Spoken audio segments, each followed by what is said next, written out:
¿Cómo están? Sean muy bienvenidos y bienvenidas a un nuevo programa de Conversaciones Desastrosas. Recuerden que hemos estado analizando muchos temas vinculados con este proceso constituyente, con especialistas en cada una de las áreas y temas que hemos estimado que es fundamental que ustedes conozcan con peras y manzanas para poder saber qué se va a discutir una vez que sean elegidos y elegidas las convencionales. Hoy día, junto a la abogada Daniela Horvitz, vamos a conversar sobre el tema de niños, niñas, adolescentes, familias y, bueno, este tema que es tan importante, es tan fundamental en todo tipo de sociedad, pero que también es importante en nuestra propia discusión constituyente. Así que, Daniela, muy bienvenida a Conversaciones Desastrosas. Hola Paulina, muchísimas gracias por esta invitación. Encantadísima de poder transportarme, aunque sea por esta vía, a regiones que pucha que se extraña poder moverse de Santiago y encantada de poder conversar y tratar de ilustrar de tantos temas que están involucrados en lo que dice relación con infancia y familias. Efectivamente, o sea, seguro nos vamos a quedar cortas con un capítulo de un tema tan fundamental como este. Sí, decir primero que tú eres especialista en esta área y fundamentalmente porque has tenido también vinculación a través de organizaciones de estas. ¿Dónde has trabajado el área de familia y de infancia? Bueno, la verdad es que yo me dedico, yo siempre digo, yo soy un abogado de la calle. Me acuerdo un gran inspirador mío, un familiarista, como le decimos nosotros, brasileño, me decía, nosotros somos de los abogados que tenemos una marca acá. Y yo decía, ¿por qué? Porque nos apoyamos en el estrado del juez, ¿no? Y efectivamente, mi vida ha sido dedicarse a litigar y atender asuntos en materia de familia. Sin embargo, hace más de 10 años estoy muy involucrada en lo que dice relación con el derecho internacional de familia. ¿Y por qué? Porque siempre es bueno ampliar la mirada, ¿no? Y particularmente en materia de derechos de infancia y familia, Chile estuvo muy atrasado por mucho tiempo y diría yo a partir del 2004 nos empezamos a modernizar y me sentí impulsada a salir a buscar experiencias, cómo habían funcionado estas distintas instituciones, que parte un poco a partir de la aprobación del divorcio en Chile, cómo habían evolucionado los temas de familia en el exterior. Y entonces, a partir de eso también me doy cuenta que necesitamos una organización gremial importante en que se destaque la especialidad del derecho de familia. Yo que soy un poco viejilla, ¿no? En mi época, en la facultad, ni siquiera nos enseñaban derechos menores. El derecho de familia, para qué hablar, no existía. Y entonces, a partir de ahí, como que importé la idea de la Asociación de Abogados de Familia de Chile, la fundamos junto a un grupo de colegas súper valioso y esa asociación se mantiene hasta el día de hoy. Pertenezco a la American Bar Association, a la International Academy of Family Lawyers, a la Unión Internacional de Abogados, vicepresidenta de su comisión de familia, y finalmente, después de muchos años, otro sueño se cumplió, que fue pertenecer a la Asociación Internacional de Juristas de Familia, ¿no? En que es de habla hispana, y hoy día tengo el honor de presidir esa organización. Ahora con todo este bagaje, tanto nacional como internacional, y además, como tú dices, en la calle, viendo los casos de verdad que tiene la gente común y corriente en estos temas, que va desde pensiones, va desde las situaciones de tantas que hemos visto en la televisión, de niños, niñas, adolescentes, además con este tema que la sociedad va cambiando, las amenazas también van cambiando respecto a lo que es la protección de niños, niñas y adolescentes. La evolución que va sufriendo la sociedad también el concepto de familia, porque ese es un tema fundamental. En este proceso constituyente, ¿cómo podríamos conversar o qué áreas tú dices que podríamos ir abordando para que la gente entienda que esto que tú señalas sí está vinculado al proceso constituyente, que sí en la Constitución deben incorporarse o eliminarse o interpretarse de distinta manera determinados conceptos Y para que la gente entienda por qué es tan importante esto que es tan directo para todas las personas que nos están escuchando. Escucha, amplia tu pregunta, hay varios comentarios que hacer al respecto. Lo primero es que efectivamente yo siempre he dicho que el derecho de familia probablemente es el derecho más democrático de todos. A través de la vida de una persona, la posibilidad que tenga que interactuar con alguna rama del derecho de familia es muy alta, ¿no? A propósito de la filiación de un hijo, en un eventual proceso de adopción, el matrimonio, las consecuencias del matrimonio y de la ruptura del matrimonio, en el pago de las pensiones alimenticias, en cómo nos vinculamos como familia cuando el vínculo matrimonial puede romperse, porque se rompen los matrimonios, las familias no se rompen. Ese es un concepto que me gustaría que quede súper claro. Luego ya vienen las responsabilidades y el deber de protección con nuestros adultos mayores, también es materia regulada por el derecho de familia. Y finalmente la muerte, ¿no? Y, por cierto, también todo lo que dice relación con las discapacidades. Entonces, es un área que atraviesa la vida de todo ser humano, ¿no? Y en ese mismo sentido, no puede no estar sumamente consagrado en esta nueva Constitución. Este proceso constituyente nos ha permitido a todos los ciudadanos, desde sus áreas de interés y de expertise, volver a soñar con cómo esta vez lo hacemos mucho mejor, cómo recogemos aquello que no nos resultó tan bien, o aquello que detectamos en todos estos años ha sido la cortapisa para una mejor evolución social, personal, como familia, como grupos intermedios, etcétera. Y particularmente yo diría que tenemos una deuda tremenda con lo que es la infancia, con niños, niñas y adolescentes, y si bien diría que con todos ellos, muy especialmente con la infancia vulnerable y vulnerada, ¿ya? Por eso, a pesar de que muchos dicen, bueno, ¿qué más consagración, ¿no? Que decir en el artículo 1 de la Constitución que la familia es el núcleo fundamental de la sociedad y que es deber del Estado proteger a la familia. Lo que pasa es que no necesitamos reconocimiento, necesitamos garantías. Y por eso, a pesar de que Chile ha suscrito la Convención de los Derechos del Niño y nos encontramos obligados a todo el articulado, todas las normas que comprende la Convención de los Derechos del Niño, en la medida en que no garanticemos esos derechos, sigue siendo, por decirlo de alguna manera, en términos muy simplificados, literatura y no derechos propiamente tal. Cuando uno tiene un derecho pero no lo puede exigir y nadie me lo garantiza, la verdad es que es simplemente una consagración romántica. Yo esperaría que en esta nueva Constitución, primero, simplemente constatemos un hecho.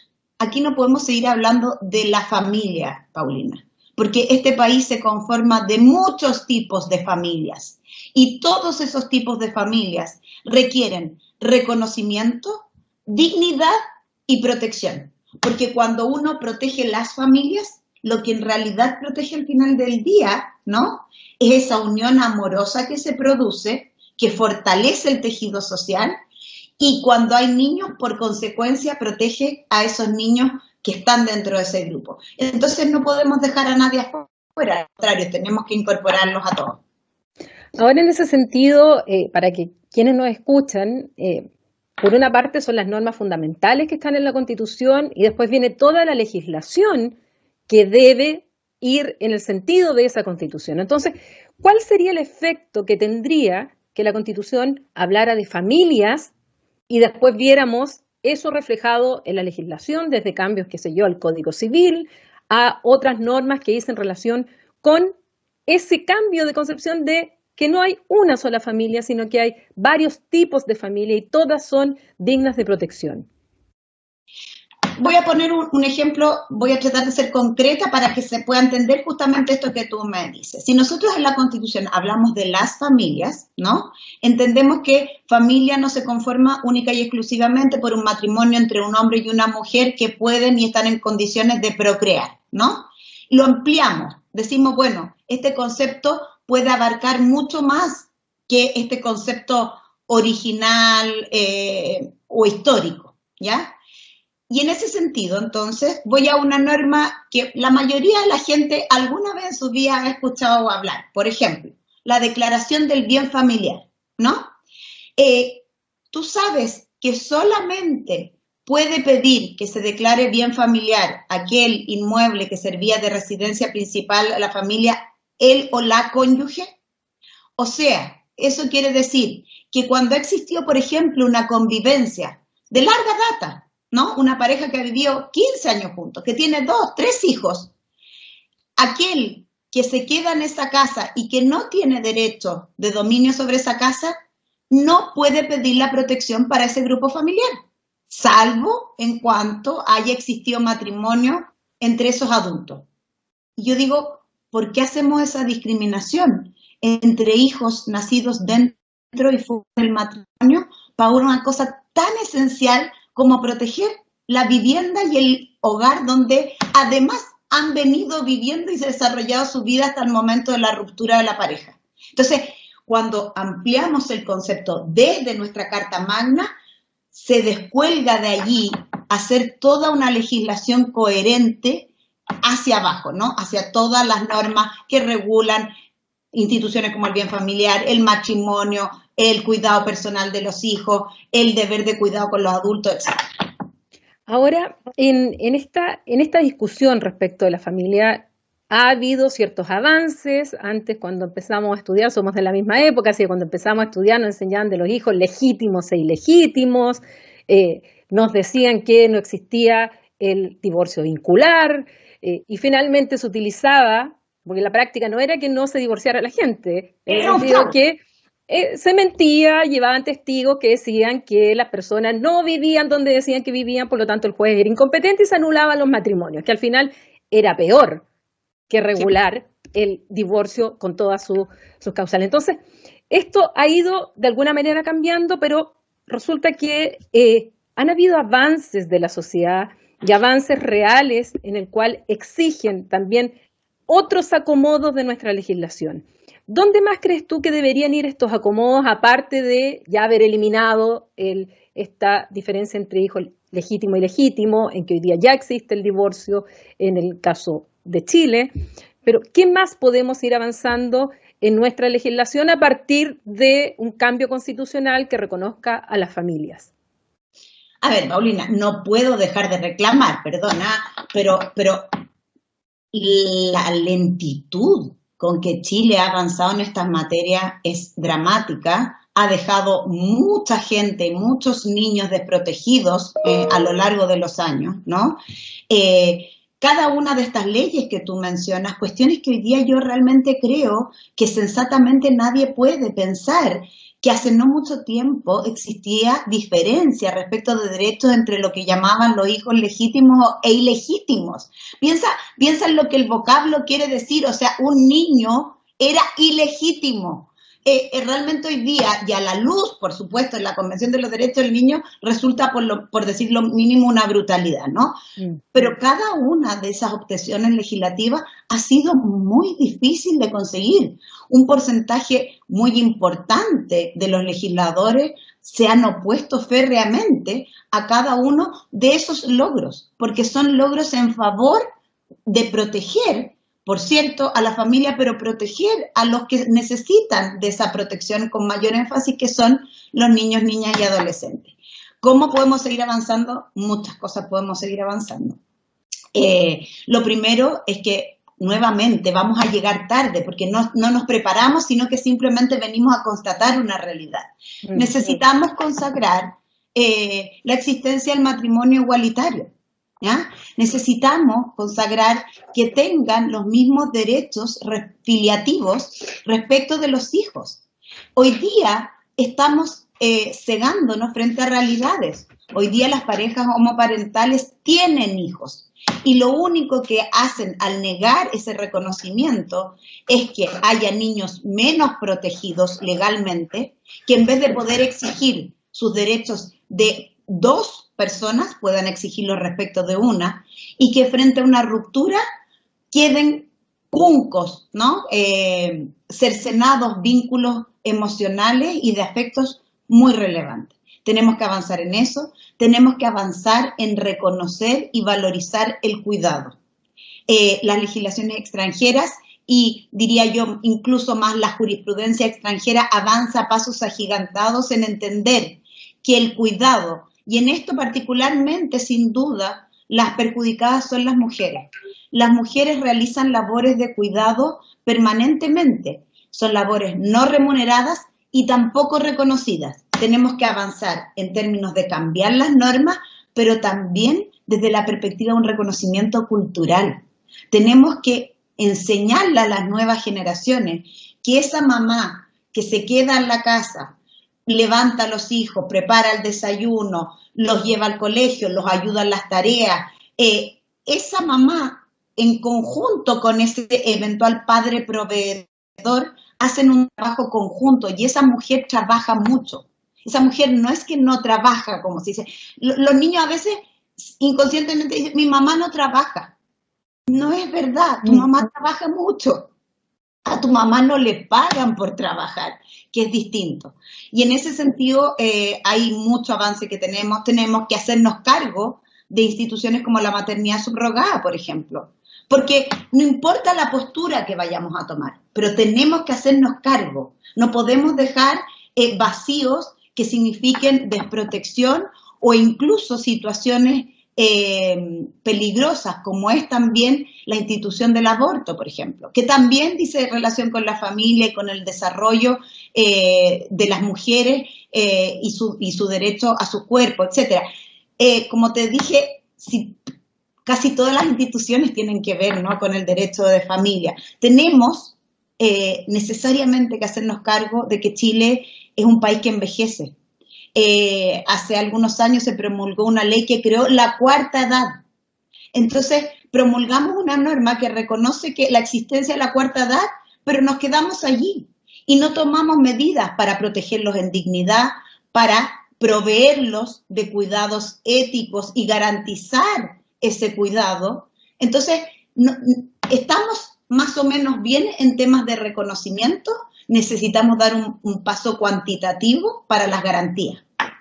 Ahora, en el caso, bueno, además internacionalmente nosotros hemos sido sancionados, además por violar pactos internacionales. Tenemos el caso de la jueza Tala, en el cual Chile fue condenado internacionalmente, y pudieran producirse muchos otros casos más si no adecuamos nuestra legislación también a nuestros compromisos internacionales. Y por otro lado, quería preguntarte cómo ha sido la evolución de la jurisprudencia de los tribunales ante los casos que se han ido aplicando, sobre todo los tribunales de familia, por ejemplo, con la interpretación del interés superior del niño. ¿De qué manera tú observas una evolución? ¿Van al ritmo de lo que la sociedad requiere? ¿Van más lento y se quedan en la interpretación, pero así exegética de la letra, y por lo tanto se quedan en eso y no una visión más amplia?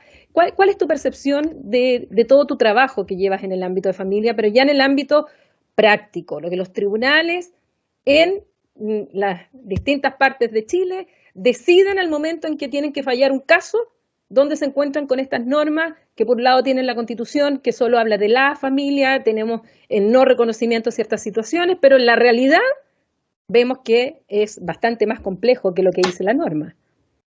A ver, en este sentido quiero sí reconocer que efectivamente Chile tuvo un gran avance, ¿no?, con la dictación de la Ley de Tribunales de Familia, en que en el fondo hace la bajada legal del reconocimiento del interés superior del niño desde la Convención de los Derechos del Niño a una norma legal de aplicación interna y para aplicación interna, ¿no? Entre los principios de la Ley de Tribunales de Familia, efectivamente está la obligación para cada juez de familia de fallar siempre tomando en primera consideración el interés superior del niño. Ahora, también diría yo que la Corte Suprema, a través de su centro de estudios, también se ha abocado particularmente, y no puedo dejar de mencionar a una ministra en particular, la ministra Andrea Muñoz ha hecho un trabajo muy relevante en esta materia respecto de cómo traemos a la práctica este concepto que parece tan amplio, tan ambiguo, ¿no? El interés superior del niño. ¿Quién define el interés superior del niño? ¿Todos los niños tienen el mismo interés superior? ¿Quién es la voz del niño? Y eso quiero que volvamos después, ¿no? Respecto de la defensa de niños en juicio. Pero particularmente respecto a esto del interés superior, la Corte Suprema hace un estudio, ¿no? En que hace un análisis, un barrido de sentencias y le sugiere, ¿no? Es como una especie de guías prácticas que tú lo conoces muy bien, se usa mucho en materia de aplicación de tratados internacionales, de decirle a los jueces, mire, cuando usted tenga que considerar el interés superior del niño, considérelo desde el momento del inicio de cualquier asunto y hasta su término, en materia sustancial, o sea, en la resolución del fondo del caso, pero también en materia procesal. ¿Y qué quiere decir esto, considerarlo en materia procesal? Porque en los niños 1 mes, 6 meses es mucho tiempo. Y por lo tanto, que la justicia de familia sea veloz, ¿no? Y llegue a tiempo a resolver el conflicto, es casi tan importante como lo que resuelve en el fondo. Porque si un juicio, por ejemplo, para definir el cuidado personal de un niño o cómo un niño se va a relacionar con aquel progenitor con el que no convive, dura 2, 3 años, en realidad esa ya no va a ser justicia, ¿no? Justicia tardía no es justicia. Y en materia de infancia es particularmente relevante. Y más aún cuando estamos hablando de los niños más pequeños, porque los primeros años de formación, ya hablando desde la parte de la psicología, son especialmente relevantes tanto en materia de su formación intelectual como en la formación de sus apegos. Y por eso es muy importante que este concepto de resolver conforme al interés superior lo atraviese todo, ¿no? Lamentablemente también, Paulina, existe una disparidad de criterios muy, muy amplia, muy amplia. Tenemos jueces de familia muy capacitados que aplican directamente las convenciones internacionales y otros al revés que siguen aplicando prioritariamente algunas normas del Código Civil que sin lugar a dudas han quedado absolutamente obsoletas en cuanto a la conformación social actual. Y en esto, y para no extenderme más y no ser tan aburrida, también es imprescindible que se organicen las normas de familia, ¿no? Así como hay un código civil, un código de comercio, necesitamos imperiosamente un código de familia que recoja desde el código civil todas las normas que regulan la familia y las haga todas coherentes con la ley de matrimonio civil, la ley de alimentos, la ley de tribunales de familia, incluso la ley de menores, que está derogada en un 80%, pero normas tan importantes como los procesos para proteger a los niños vulnerados todavía se mantienen en esa legislación prácticamente aniquilada. Necesitamos que esto sea orgánico y todo sea coherente con aquellos tratados internacionales que Chile ha suscrito. Ahora, desde el punto de vista institucional, uno escucha en las noticias, sobre todo cuando hay casos de gran connotación pública, por un lado vemos que existe la Defensoría de la Niñez, por otro lado la Subsecretaría de la Niñez, por otro lado vemos lo que pasa trágicamente en el CENAME. ¿Cómo las instituciones han jugado su rol? ¿Qué cambiarías? ¿Qué podemos hacer con el CENAME? O sea, escuchamos tantas veces los discursos de que los niños están primero, y resulta que el CENAME siguen ocurriendo las atrocidades que hemos conocido aquí en Concepción. Hace poco tiempo, una situación terrible en uno de los centros del CENAME. Entonces, ¿cómo la institucionalidad puede ir jugando un rol proactivo de real protección y no que al interior de ella se cometen incluso situaciones de abuso y situaciones en las cuales quedan en la más absoluta indefensión justamente aquellos niños y niñas y adolescentes en los cuales deben ser protegidos por esas instituciones? ¿Qué hacer? ¿Cómo ves tú la parte institucional y la práctica, en definitiva? A ver, efectivamente, como tú dices, yo creo que aquí no puede haber ninguna voz disidente respecto al diagnóstico, ¿no? Como Estado de Chile le hemos fallado a los niños vulnerados. sin lugar de dudas. No creo que haya nadie hoy día que se atreva a levantar la voz respecto de aquello. Esto parte, ¿no?, con lo que se ha denominado el informe Heldre, en que una jueza de familia, haciendo un recorrido por los lugares de internación de niños vulnerados, detecta toda esta serie de irregularidades, vulneraciones y comisión de delitos respecto de estos niños, ¿no? Entonces, es tan brutal que el sistema saca al niño desde un determinado grupo familiar porque ha sido vulnerado y lo pone al alero y protección del Estado, donde vuelve a ser vulnerado, si no más vulnerado que antes. Yo creo que hay que quedarse harto con esa imagen cuando hablemos respecto de esta materia, para poder entender lo grave que es.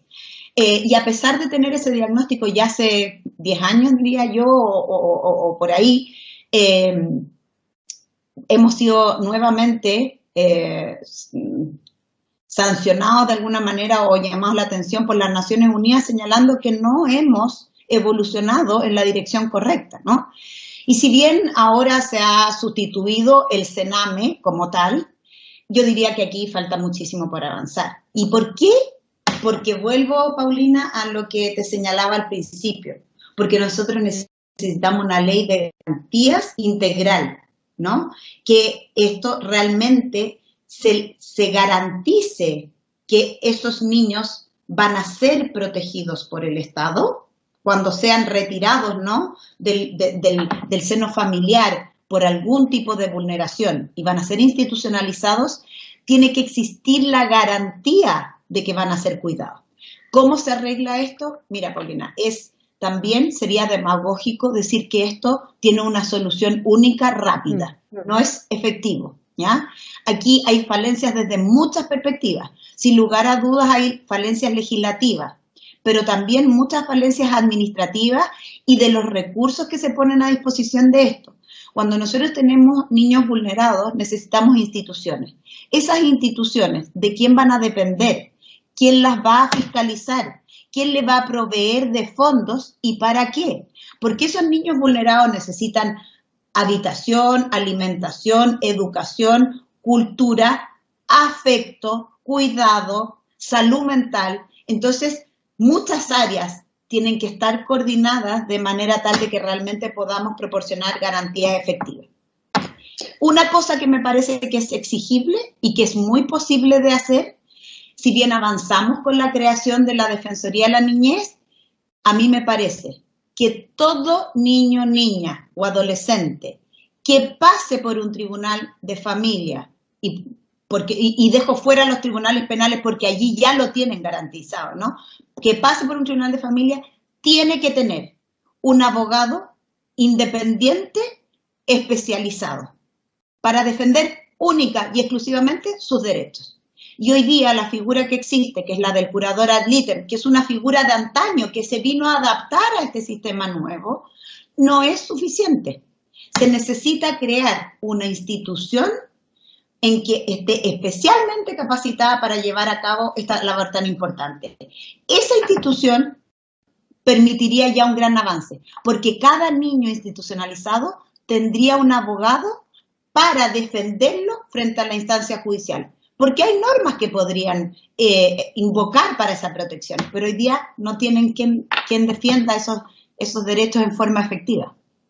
Voy a ser de abogada del diablo en esta pregunta, porque no pocas veces he escuchado, sobre todo cuando han ocurrido como el estallido social, donde vemos a menores de edad que están saqueando, que están, o ciertas actitudes que algunos menores, o menores ya no se usa, niños, niñas o adolescentes que cometen delitos, ya sean en los portonazos, etcétera, etcétera. Surgen voces en que inmediatamente señalan que hay que bajar la edad de la responsabilidad penal y que finalmente esto se ha traducido en solo derechos para los niños, niñas y adolescentes, pero que no se pone el hincapié en los deberes que también como ciudadanos que son, deben también cumplir respecto a esta sociedad en la cual viven. ¿Cómo abordas tú ese tema de esto de responsabilizar a menor edad a estos jóvenes, y por otro lado a esto que se dice, no, pero son puros derechos nomás y están ahí con los derechos, pero resulta que ¿dónde están los deberes? Y donde efectivamente a veces se rompen ciertas normas sociales por parte de niños y niñas y sobre todo adolescentes. A ver, lo primero yo creo que un diagnóstico social y de algún sector de nuestro país, ¿no? El mismo sector que por una parte se opone férreamente, por ejemplo, al aborto, diciendo que toda la fuerza del Estado y de la legislación se debe poner al servicio de proteger al niño que está por nacer, ¿no? Que es este embrión que la mujer estaría esperando, hay que protegerlo con toda la fuerza del Estado.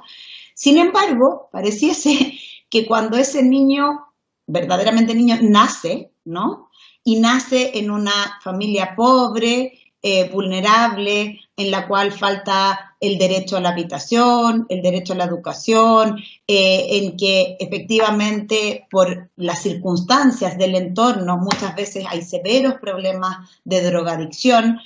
Y no hablo, y voy a hablar de drogas más que de drogadicción, porque no siempre el flagelo dice exclusiva relación con vivir inserto o ser hijo de padres que se drogan, ¿no? Sino que vivir en un barrio donde los carteles de droga no son aquellos que mandan en ese barrio, en que los niños se ven enfrentados a aceras permanentemente o al tráfico en la esquina, etcétera. Entonces, ¿por qué ponemos la línea de la protección en el momento del nacimiento y pareciera que después del nacimiento el Estado no tiene que actuar de manera tan enfática ni invertir fondos para que esos derechos se sigan garantizando después de nacer? Eso por una parte tenemos que adoptar un discurso coherente, ¿no? Si los niños van a estar primero, bueno, realmente tienen que estar primero en todo lo que un niño y su vida significa. Por otra parte, yo creo que hay que también ser serios en el diagnóstico. Estos niños infractores de ley, niños y adolescentes infractores de ley, o como dices tú, ¿no? Que se los ha sindicado, que son los autores de los desórdenes en el marco del estallido social, uno tiene que también revisar un poco cuáles son sus circunstancias de vida, ¿no? Y qué es lo que los ha conducido a comportarse de esa manera. Y allí entonces tenemos que preguntarnos necesariamente cómo hemos fallado nosotros como sociedad que ha conducido y puesto a estos niños en esa situación. Y la verdad es que habiéndome hecho cargo a veces de algunas curatelas y he estado con niños en situación de calle, etcétera, habiéndoles preguntado, hay que comprender que muchos de esos niños, niñas o adolescentes no tienen literalmente nada que perder. Y cuando tú no tienes nada que perder, entonces no arriesgas nada cuando te comportas de una manera asocial o antisocial. Y nadie te formó tampoco en la relevancia de determinados comportamientos y lineamientos. Por lo tanto, sostener que esos niños son puros derechos, a mí me parece una falacia argumentativa absoluta, Paulina. Esos niños realmente, créeme, que en el papel pueden tener muchos derechos, pero ellos no han podido hacer efectivos casi ninguno de sus derechos como niños, ¿ya? Entonces, respecto a los deberes, Paulina, los deberes de los niños y niñas son los deberes justamente proporcionales o coherentes para su estado de desarrollo. Y también se condicen con la autonomía progresiva que ellos tienen que tener y que nosotros como adultos también tenemos que reconocerles, ¿no?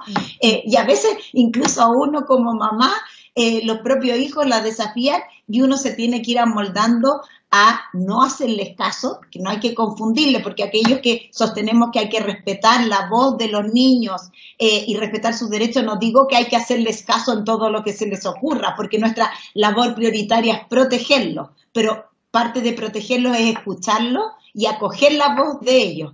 Y entonces en ese sentido no me cabe duda que, por cierto, que también tienen obligaciones que cumplir.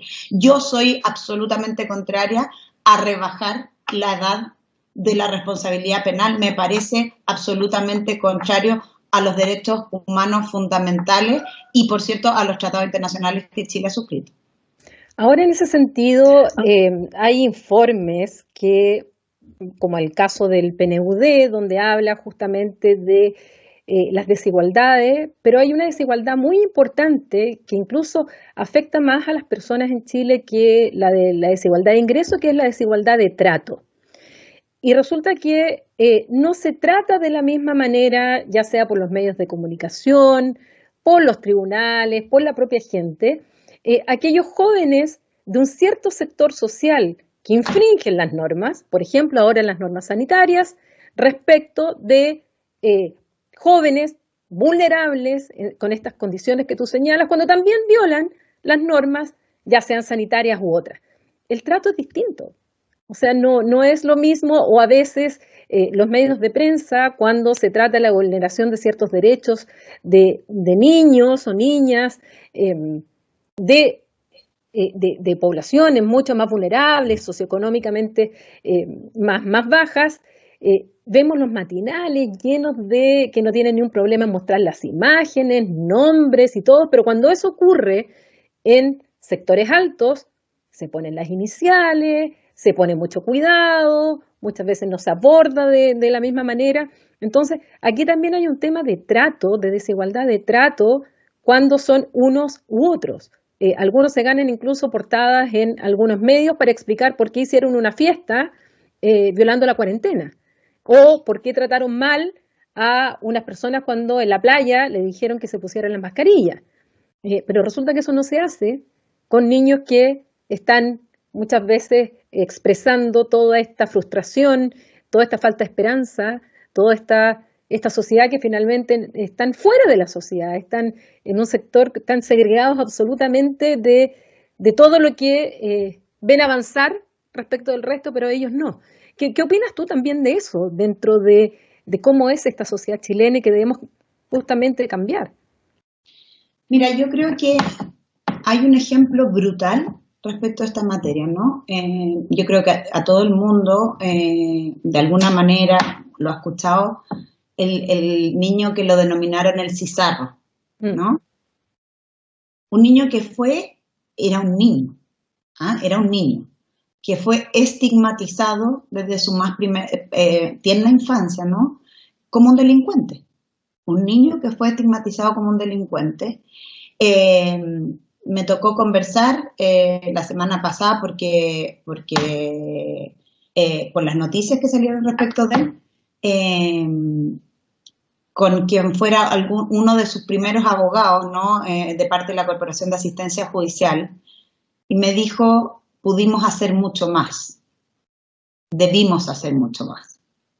Efectivamente, aquí hay no solamente una desigualdad brutal, Paulina, en el trato de parte, tanto como tú dices, ¿no? Cuando se infringe la cuarentena a través de una fiesta en Cachagua, finalmente un medio de prensa lo pone en portada con una mochila cargando un perrito, y ese ni siquiera era un niño, en realidad ese era un adulto, pero como infantilizándole un poco, dándole razones plausibles, de alguna manera humanizando la falla y la falta y el delito, por cierto. En cambio, cuando hablamos de niños que viven en la marginalidad, de un estrato socioeconómico muy bajo, cuya educación, ya sea por su forma de comunicarse, etcétera, queda en evidencia, ha sido deficitaria, en vez de avergonzarnos como sociedad de la responsabilidad que nos corresponde en aquello, la trasladamos y se la cargamos a ese niño o niña al cual ponemos en esa situación. Y por eso te reitero que si tú puedes, simplificando las cosas, ver cuál podría ser la diferencia. Si tú lo ves en las redes sociales, ¿qué comenta la gente? Dice, porque a los de Cachagua los papitos le van a contratar al mejor abogado y entonces no les va a pasar nada. Y todos saben, ¿no?, que a estos otros niños no van a tener el mejor abogado, ¿no? Y por lo tanto, quienes abusan además, ¿no?, la autoridad, los entes policiales, la prensa, quienes abusan con ellos, también saben que las repercusiones de ese abuso probablemente no existan. Y por eso, dentro de aquellas cosas que me parece a las que podemos aspirar y que harían un cambio efectivo, es saber que sí van a tener quien los defienda, que no importa si no tienen dinero para solventar una defensa jurídica, pero van a tener a alguien especializado que sí va a poder salir en defensa de sus derechos, de su dignidad, de su derecho a la privacidad, porque ese es otro gran tema, ¿no? Aquí lo hemos visto dramáticamente en el caso de Tomasito. El derecho de la privacidad, ¿no? Respecto de ese drama ha sido absolutamente vulnerado, y no solamente respecto, bueno, lamentablemente de Tomás, que ya no está, sino de muchos otros niños, ¿no? De ese mismo ambiente, y lo hemos visto no esta vez, lo hemos visto muchas veces. Entonces claramente estamos fallando en un trato igualitario esencial en materia de infancia. Ahora, para terminar, Daniela, ¿tú qué consejo le darías a quienes están postulando a ser constituyentes para el momento en que aquellos que sean elegidos y elegidas, las 155 personas que van a tener que redactar este texto constitucional, qué tips les darías tú? ¿Qué consejos, qué les dirías? Fíjense en esto cuando vean o traten el tema respecto a infancia y familias. Bueno, en primer lugar, como partimos diciendo, yo creo que las palabras construyen realidades, y me parece muy relevante que partamos constatando la diversidad. Y no solamente la constatemos, sino que la celebremos y la reforcemos, ¿no? Y por eso quizás ampliar el concepto a las familias es una buena manera de partir en el artículo primero, dando esa señal, ¿no? En segundo lugar, que pongan mucha atención entre la diferencia entre constatar y declarar derechos y garantizarlos. En materia de infancia es imprescindible que el Estado se haga cargo de ser el garante de que efectivamente esos derechos se garantizan y por lo tanto pueden ser reclamados y exigidos. En otro sentido, y bastante más complejo, y será discusión, por cierto, de quienes sean electos constituyentes, pero me parece que tiene mucho que ver con el rol actual de este Estado subsidiario. ¿Por qué me dice, bueno, pero qué tiene que ver eso, no, con el derecho de familia? Probablemente. Y yo te digo que tiene mucho que ver, por ejemplo, con un tema que ha estado en boga, como es el tema de los derechos, del derecho a los alimentos, ¿no?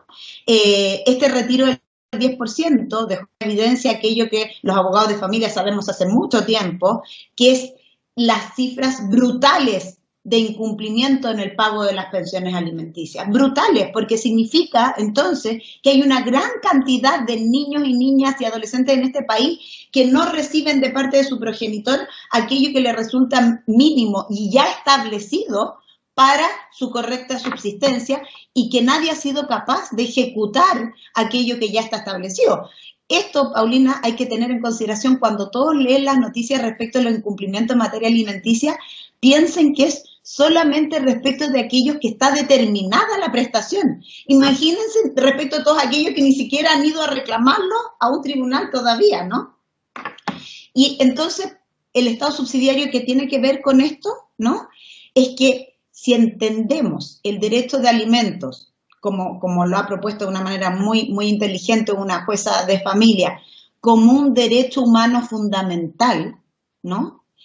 Eso no puede estar entregado únicamente a los particulares. Y el Estado tiene que encargarse de garantizarlo. Esto no es una idea fantástica que se me haya ocurrido a mí. Estos sistemas de garantía están establecidos e implementados en muchos países, ¿no? Y en Chile, de hecho, está establecido en otras materias, ¿no? El Estado lo garantiza y después el Estado se encarga de cobrarle con mucho mayor poder, ¿no? Que esa madre que cuida a ese hijo, con mucho mayor poder, de cobrarle al obligado. Aquí no se trata de sustituir la responsabilidad de los padres o de las familias respecto de los hijos, pero sí de garantizarlo. Y en ese sentido a mí me parece que la Constitución debe estar absolutamente abierta a respaldar entonces, sacar este concepto del Estado subsidiario para un Estado muchísimo más activo y garante de este tipo de situaciones, que a mí me parece que sí, que el derecho a ser alimentado, a recibir alimentos, ¿no? Lo necesario para una digna subsistencia, es un derecho humano fundamental de los niños, niñas y adolescentes de Chile. Bueno, Daniela, yo te doy las gracias por esta conversación, aclararnos tantos temas que sin duda las personas que nos están escuchando, ya sea por el canal de YouTube, por Spotify, por la señal TVR Ñuble o también por Canal 9 Regional del Biobío, los van a sentir tan cerca, porque si hay un tema que que nos implica a todos, justamente estos temas que dicen relación con la infancia y que dicen relación con la familia y todo lo que conlleva. Así es que te agradezco mucho el haber aceptado la invitación a conversar. Ha sido un placer, Paulina. Ojalá, como dices tú, hubiésemos podido conversar de tantos temas más que involucran estas materias y muy esperanzada. Yo creo que corren buenos tiempos para poder soñar en mejoras estructurales. Y qué mejor que soñar con nuestros niños, que sean el futuro de este país y que le den un nuevo rostro y una nueva calidad de vida a todo este Chile. Gracias, Daniela, y gracias a ustedes que nos han escuchado en un nuevo capítulo de Conversaciones Desastrosas, y nos veremos muy pronto en otros temas y abordando otro de los aspectos que son fundamentales que toda la ciudadanía conozca para comprender lo que es el proceso constituyente, que es aquello que va a comenzar ya una vez elegido a nuestros 155 representantes que van a redactar la nueva Constitución. Por lo tanto, me despido y nos vemos en un próximo capítulo.